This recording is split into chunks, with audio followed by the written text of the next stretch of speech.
On the first half, we're fighting 2 waves of 6 small Electro Rift Hounds and 1 wave of 2 large Electro Rift Hounds. Since we're fighting a lot of enemies on this half, we need good grouping and strong AoE damage. Just like Chamber 2, I recommend using a Freeze, Taser, or Bloom based team, making sure to include a strong grouper like Sucrose, Venti, or Kazuha.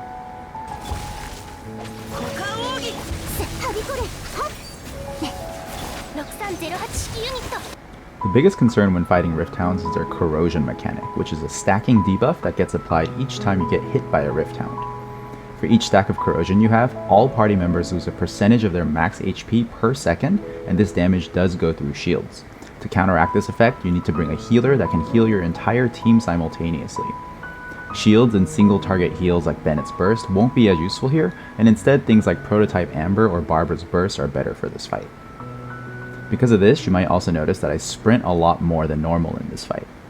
The Hyperloon team that I'm using here doesn't have too much healing, so I'm trying really hard to avoid being hit and minimize my corrosion stacks.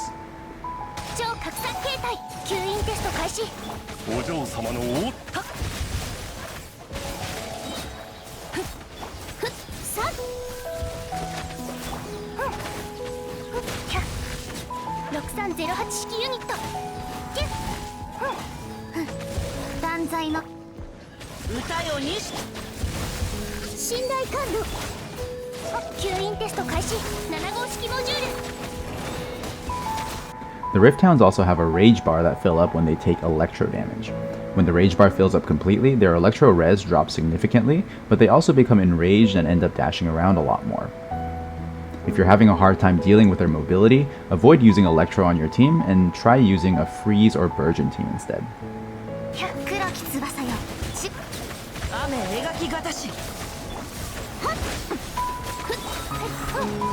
As usual, I always try to keep track of their HP bars to make sure they don't get too imbalanced. The Rift Hound in the back here has more HP, so I switch my focus to him shortly as I go into my next rotation.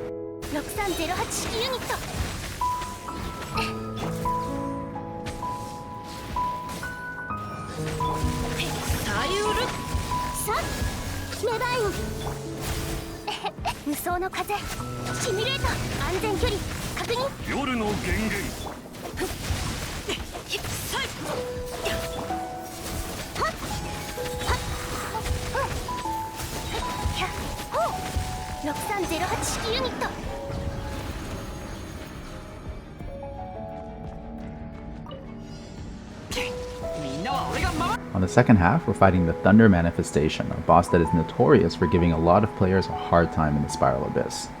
This boss is immune to electro damage and has an innate electro aura, which means Superconduct, Overload, and Spread are the only damaging reactions you can trigger against it. The electro aura also means you can't trigger Swirl on this boss except for an electro swirl, so the 4-piece VV effect is nullified in this fight. Based on this, I recommend using a team with multiple Pyro, Cryo, or Dendro damage dealers who can also deal damage while off-field. I have Sayu on my team as an additional healer, but if survivability isn't an issue, you could replace her with yet another damage dealer.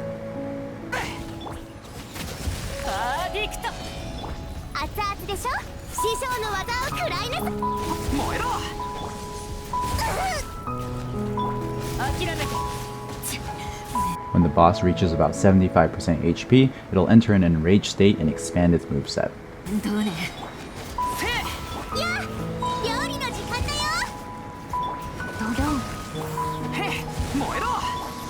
When this lightning wall attack comes out, simply dash through the wall as it approaches you.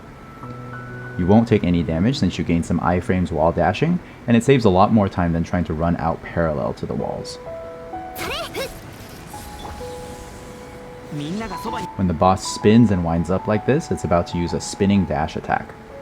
The boss might dash a short distance, which isn't too bad, but sometimes it dashes all the way across the arena, which is more problematic for melee teams.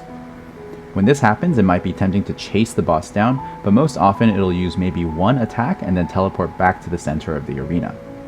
Because of this, it's usually better just to wait for it to come back and save your major cooldowns for when it comes back to the center.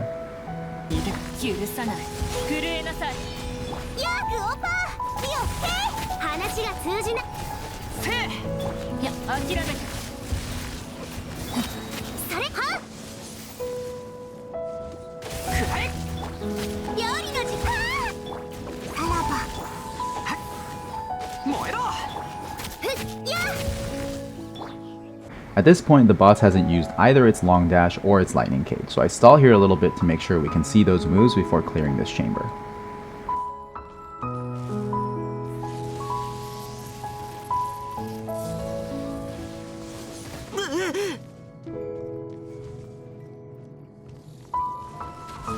And finally, here's the lightning cage attack, which usually only comes out when the boss is far away from you.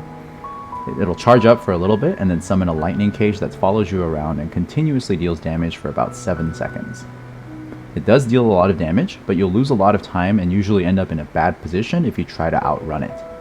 Instead, I recommend planting down a strong heal or shield to tank through it so you can still continue to deal damage while it's happening. This move is the main reason I brought Sayu into this half, so that I would have a backup heal in case Bennett's was on cooldown.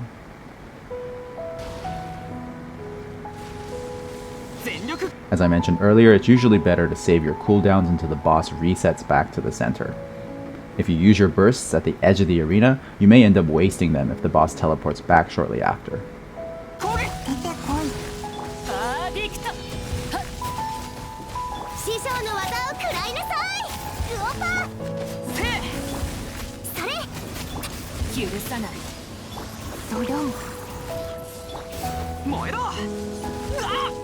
The builds will follow right after this, and they're also in the video description. As always, thank you so much for watching.